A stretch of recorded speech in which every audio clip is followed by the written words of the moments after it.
Um menino fazia muitas coisas erradas. Ele era um menino sem disciplina, um menino travesso, um menino que não tinha educação. Mas ele fazia isso não era porque ele queria, porque ele era um menino peralta mesmo.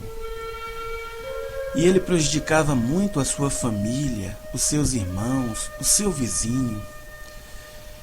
E ele fazia todas aquelas coisas erradas, suas trapalhadas, e isso prejudicava muito seu pai. Até que um dia, o seu pai, cansado de lhe bater, um dia chamou ele: "Meu filho, vem aqui." E o seu pai tinha uma pequena marcenaria no fundo da sua casa. Aí chamou ele, e aquele menino todo desconfiado, pensando que ia apanhar mais uma vez. Aí o seu pai lhe chamou lá na sua marcenaria e disse: "Filho, você está vendo aquela tábua lá aplanada, aquela tábua ali bonita, toda envernizada?" Aí o menino falou: "Sim, pai, estou vendo. Vai lá e me põe aquela tábua até aqui." Aí o menino foi lá e pegou aquela tábua. Aí o seu pai disse assim: "Olha, filho, essa tábua aqui bonita, envernizada, ela representa você, tá bom?" E o menino até achou engraçado aquela expressão do seu pai. E ele disse: "Sim, papai." Aí o seu pai disse: "Olha, filho, vamos fazer o seguinte: por cada coisa errada que você tem feito, eu vou colocar aqui um prego. E esse prego vai representar cada erro que você fez." E aquele menino achou aquilo engraçado. "Tá bom, papai."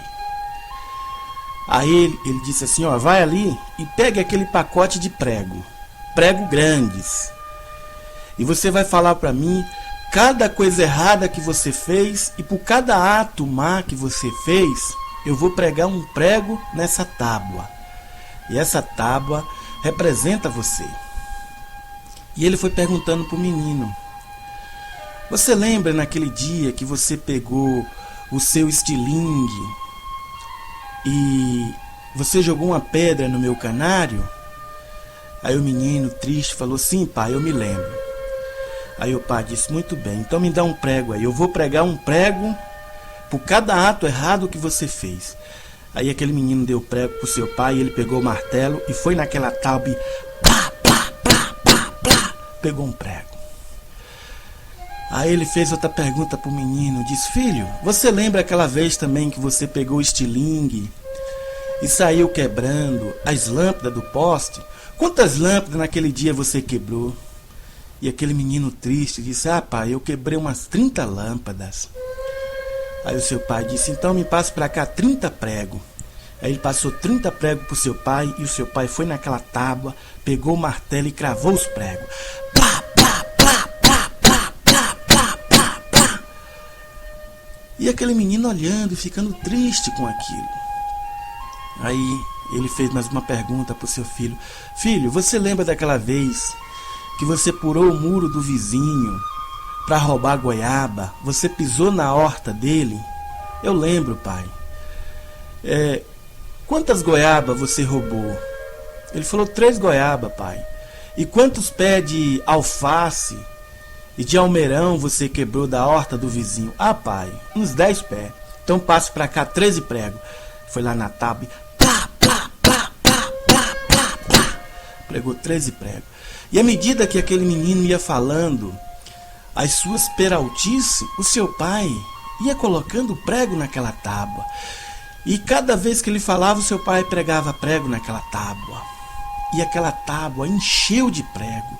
E aquele menino ficou triste, ficou muito triste, muito abatido, porque os badalados do martelo não era naquela tábua, mas era na sua alma, no seu coração, aquele plá, plá, plá, plá do martelo. E aquele menino ficou muito triste e abatido. Viu agora que aquela tábua que representava ele estava cheia de prego. E o seu pai percebeu a tristeza do seu filho E o seu pai disse para o seu filho: filho, vamos fazer o seguinte, agora, por cada ato bom que você fazer, nós vamos tirar um prego dessa tábua. Tá bom? Aí o filho resolveu mudar de vida mesmo. Aquele menino que era arteiro resolveu mudar de vida com aquela lição, com aquele exemplo do seu pai. Ele disse: tá bom, papai. Então, meu filho, vamos guardar essa tábua aqui na marcenaria, e cada dia que você fazer uma ação boa, praticar uma coisa boa, nós viemos aqui e arrancamos prego. Aí o filho falou: papai. Mas o filho ficou muito triste. Aí no dia seguinte, o filho chegou em casa e disse: papai, eu hoje me comportei bem na escola e a professora me elogiou muito. Aí seu pai disse: tá bom, meu filho, vamos tirar mais um prego. Aí o pai pegou o martelo, foi lá com a orelha do martelo e tchá, arrancou um prego da tábua. Aí no outro dia, o menino chegou e disse: papai, eu vi uma senhora carregando um bocado de sacola na rua e eu ajudei ela a levar a sacola. Aí o seu pai disse: muito bem, meu filho, vamos lá arrancar 2 pregos por essa atitude boa que você fez. Aí foi lá, tchá, tchá, arrancou 2 pregos. Aí depois o filho apareceu pro seu pai e disse: papai, eu tenho 2 amiguinhos e eles estavam brigando, eram 2 amigos, e eu fui lá, pai, entrei no meio, apartei aquela briga, separei e eu fiz eles ser bons amigos. Aí o pai: muito bom, meu filho. Por você ter praticado essa ação, vamos arrancar 5 pregos da tábua. Foi lá e tchá, tchá, tchá, tchá, arrancou 5 pregos daquela tábua. E assim, todos os dias, aquele menino, ele falava para o seu pai que tinha praticado uma boa ação, uma boa virtude, um bom caráter. E seu pai ia lá e arrancava o prego daquela tábua. Até que, por final, ele arrancou todos os pregos que havia naquela tábua.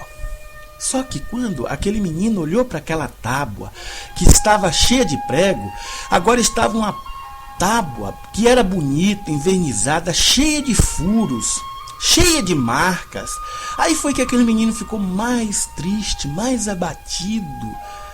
Aí o seu pai, percebendo que ele estava triste, disse: filho, por que você está triste? Agora que os pregos todos foram arrancados. Ele disse: pai, eu mudei minha vida. Eu que praticava ação má, agora faço boas virtudes, mas estou olhando agora para essa tábua que me representa, eu vejo que ela ficou cheia de furo, ficou cheia de buracos. E o seu pai diz: filho, por mais que você se arrependa dos atos más que você fez, sempre vai ficar culpa, vai ficar marca.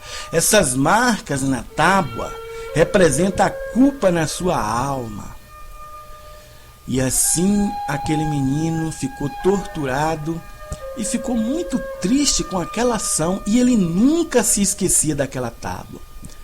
E ele foi crescendo, se tornou jovem, se tornou adulto, mas sempre ele carregava um peso na sua mente. Sempre ele carregava um fardo, sempre ele pensava na lição que o seu pai havia lhe dado. Por mais que você faça coisas boas, mas sempre vai ficar as marcas das coisas má que você fez. E aquele menino não conseguia ter paz, ele não conseguia meditar, ele não conseguia refletir, ele andava atormentado por causa da lição do seu pai. E ele se tornou adulto, cresceu, e ele chegou ao ponto de se deprimir, andar deprimido, e dizia: por mais que eu tente ser bom, por mais que eu tente fazer caráter, fazer justiça, mas as marcas das minhas transgressões ficou. E ele sempre lembrava daquela tábua cheia de furos, e aquilo lhe dava uma tristeza profunda. E até que um dia aquele moço viu que não conseguia ter paz. Os furos na tábua representavam a sua culpa, as marcas na sua alma.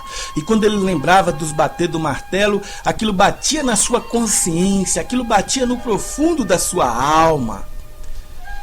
E ele não teve outra alternativa a não ser pensar no suicídio. E ele dizia consigo mesmo, na voz silenciosa da sua mente: não há outra alternativa a não ser o suicídio.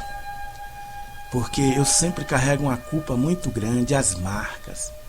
Mas um dia, à tardezinha, aquele homem ia passando numa rua pequena, e ele viu uma pequena igreja. E dentro daquela igreja havia um pregador, um homem muito simples, um pregador muito humilde. E ele, sem nada a perder, resolveu chegar até a porta daquela igreja e escutar a pregação daquele homem. E lá aquele pregador, ele abriu a Bíblia e estava lendo a carta de Paulo a Gálatas 6,17, que dizia assim: o apóstolo Paulo falando pelo Espírito Santo de Deus. E aquele pregador, com muita humildade, lia esse texto: desde agora, ninguém me inquiete, porque trago no meu corpo as marcas do Senhor Jesus. E aquele homem, quando ouviu isso, ele lembrou da tábua, ele lembrou das marcas da tábua que havia agora na sua alma. E quando o pregador pregava, porque trago no meu corpo as marcas do Senhor Jesus, ele se despertou, ele se interessou por aquela palavra. Ele que antes nunca havia visto nem ouvido a palavra do Senhor, se aproximou daquela igreja e ficou atentamente escutando aquele pregador. E o pregador disse: vamos abrir as nossas Bíblias, o nosso livro poderoso, o Evangelho do Senhor Jesus, o Evangelho da água e do Espírito, o Evangelho da remissão dos pecados, que nos tira todas as marcas do pecado. E ele pediu para todos aqueles naquela igrejinha abrir em Hebreus 8,12, que dizia assim, porque serei misericordioso para com as suas iniquidades, e dos seus pecados, e de suas prevaricações não me lembrarei mais. E aquele homem pensou lá no seu passado, quando era criança, e veio na mente dele: eu que tentei ser bom, eu que tentei ser justo, eu que tentei ter caráter, foi tudo inútil para agradar as pessoas. Mas esse pregador, esse simples homem, está falando aí que o Senhor é misericordioso para com todo aquele que pratica iniquidade, e de seus pecados e de suas prevaricações não se lembra mais. E foi quando aquele pregador continuava pregando, ele dizia assim: todos nós já nascemos com culpa, todos nós já nascemos com iniquidade, todos nós já nascemos com pecado. E um dia o Senhor Jesus, ele veio aqui a essa terra, e tinha um homem chamado João Batista, pediu para que eu batizasse ele. E quando Jesus aceitou o batismo de João Batista, que João Batista lhe aceitou batizar, ali o Senhor Jesus recebeu toda a nossa culpa, toda a nossa iniquidade, toda a nossa transgressão, e passou para ele. Então agora, meus irmãos que estão nos ouvindo, você que acha que é culpado, você que acha que carrega o fardo do pecado, pela sua fé, transfira agora para o Senhor Jesus toda essa culpa. E aquele homem que carregava na sua mente as marcas do prego, creu nessa palavra. E ele ali dentro do seu coração, por fé, pensava consigo mesmo e dizia em oração: Senhor, eu passo toda a minha culpa. Eu que tentei ser bom por justiça própria, mas não tenho paz. Eu que tentei agradar as pessoas por amor próprio, mas não consigo ter esperança. Eu agora transmito todo a minha culpa para o Senhor Jesus. E aquele pregador, aquele homem simples, de forma humilde, continuava a pregação do Evangelho, que o Senhor Jesus veio para levar todas as nossas culpas, todas as nossas iniquidades, e ele aceitou ali no Rio Jordão, pelas mãos de João Batista, e levou até a cruz do Calvário o pecado de toda a humanidade. E ali na cruz do Calvário, os soldados romanos, e Jesus foi condenado por Pilatos, e o soldado pegou o madeiro, e quando aquele homem falava do madeiro de Cristo, aquele homem também que lembrava da tábua, lembrava da madeira da tábua, e o soldado pegaram pregos e crucificaram o Senhor Jesus, pregando suas mãos no madeiro. E ali, quando Jesus verteu sua última gota de sangue, ali significa que o Senhor Jesus pagou em julgamento pelas nossas culpas, pelas nossas transgressões, pelas nossas iniquidades. E o Senhor Jesus, na sexta-feira, verteu seu sangue, e no primeiro dia da semana, no domingo, o Senhor Jesus, ele ressuscitou, e o Senhor Jesus subiu aos céus, e o Senhor Jesus está à destra de Deus. E aquele pregador continuava ensinando para o seu povo na igreja de forma humilde. Mas um dia, o Senhor Jesus irá voltar do jeito que ele subiu, e o Senhor Jesus irá voltar com as marcas dos cravos, com as marcas do pregos que ele foi crucificado ali na cruz do Calvário. E naquele instante, aquele homem que carregava na sua consciência os furos da tábua, aquele homem se animou, aquele homem creu naquela palavra, aquele homem ficou admirado e disse: não é possível, será que esse pregador, ele conhece a minha história?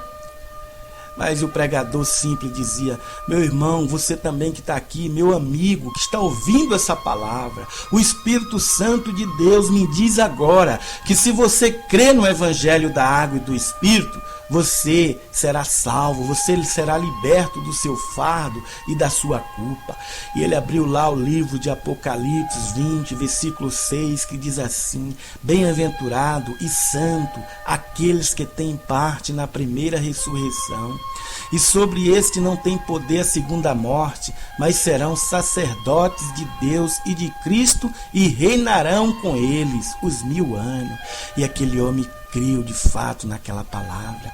E aquele pregador também começou a explicar ali o Evangelho da Água e do Espírito, que é o Evangelho da remissão dos pecados, que o Senhor Jesus aceitou todos os nossos pecados com o seu batismo e na cruz do Calvário ele foi julgado.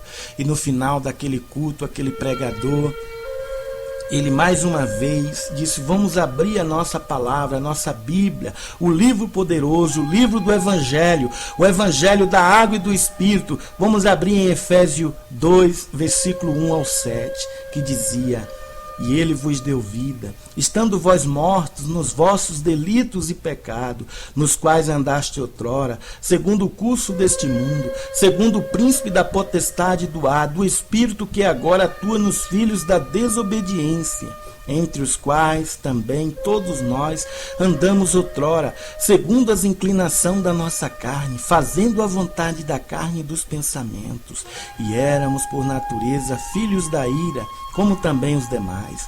Mas Deus, sendo rico em misericórdia, por causa do seu grande amor com que nos amou, e estando nós mortos nos nossos delitos e pecado, nos deu vida juntamente com Cristo. Pela graça sois salvo, e juntamente com ele nos ressuscitou e nos fez assentar em lugares celestiais em Cristo Jesus. E quando aquele jovem que antes nunca ouviu falar da palavra de Deus, do Evangelho da remissão dos pecados, aquele jovem agora já não era mais um jovem deprimido, já não era mais um jovem, um homem doente na sua alma. Ele sentiu que o seu fardo já havia passado para Jesus. Ele sentiu que carregava um grande fardo, uma grande culpa. E foi quando aquele pregador mais completou, disse: o Senhor Jesus, quando ele andava na terra, ele disse para uma grande multidão, e Mateus registrou, está ali em Mateus 11, 28, todos que estáis cansados, sobrecarregados e vos oprimido, tomarei de vós o seu fardo e aliviarei. E aquele homem creu de verdade naquela palavra. Foi quando aquele pregador disse: agora nesse momento, você, meu amigo, que está aqui ouvindo essa pregação, se você creu de fato no Evangelho da remissão dos pecados, no Evangelho da Água e do Espírito, você creu que Jesus levou os teus pecados ali no Rio Jordão e na cruz do Calvário foi julgado, levante a sua mão, aceite esse Evangelho. E aquele homem foi o primeiro a levantar a mão e dizer para toda a igreja: eu aceito esse Evangelho, eu aceito. E ali naquela pequena igreja todos aplaudiram, todos foram e abraçaram aquele homem. E eu te digo também, meu amigo, não houve festa só ali naquela pequena igreja. mas houve festa no céu, porque a Bíblia diz que quando um pecador se arrepende dos seus pecados, há festa no céu. Então é para você também ficar feliz por aquele homem que aceitou Jesus, que creu na obra completa que o Senhor Jesus fez, que foi levar os nossos pecados com o seu batismo. Então, meu amigo, você está ouvindo essa ilustração? Se você também crê na obra completa que o Senhor Jesus fez, você também tira o fardo das tuas costas. Esse fardo chama pecado. Talvez você que frequentou muitas igrejas, talvez você que ouviu muito sermão, talvez que você ouviu muitos religiosos, mas eles só pregam a cruz de Cristo. Eles não pregam a obra completa que o Senhor Jesus fez, que foi o seu batismo ali no Rio Jordão. Então, meu amigo, se você crê só na cruz de Cristo, significa que você está condenando Jesus, porque você está mandando Jesus ir para a cruz sem pecado. Sem pecado. E a cruz do Calvário é um lugar que alguém só poderia ir se carregasse pecado, que ali era para bandido, para assassino, para transgressor, para malfeitor, e Jesus nada disso era. Então por que Jesus foi para a cruz do Calvário? Para ser julgado como um assassino, como um transgressor, como um dos piores pecadores. Porque lá no Rio Jordão, ele recebeu, ele aceitou o pecado de todo mundo sobre ele, inclusive o meu e o teu. Por isso, meu amado, você para crer na cruz de Cristo, você para dizer como o apóstolo Paulo disse, longe de mim negar a cruz de Cristo, você primeiro tem que crer no batismo de Jesus, porque foi lá que ele aceitou o teu pecado e levou até a cruz. Agora, se você negar o evangelho da água e do Espírito, ou seja, o evangelho do batismo de Jesus, você está mandando Jesus ir para a cruz sem pecado, e Jesus não merecia a cruz. Você está entendendo? Então creia, meu amado, nessa palavra, creia nesse evangelho, e também faça como aquele moço que carregava na sua alma a marca dos pregos naquela tábua que representava a culpa na sua alma, e agora se liberte de todo o seu pecado, de toda a sua iniquidade, crendo também no evangelho da água e do Espírito. Receba essa palavra e creia em o nome santo do Senhor Jesus.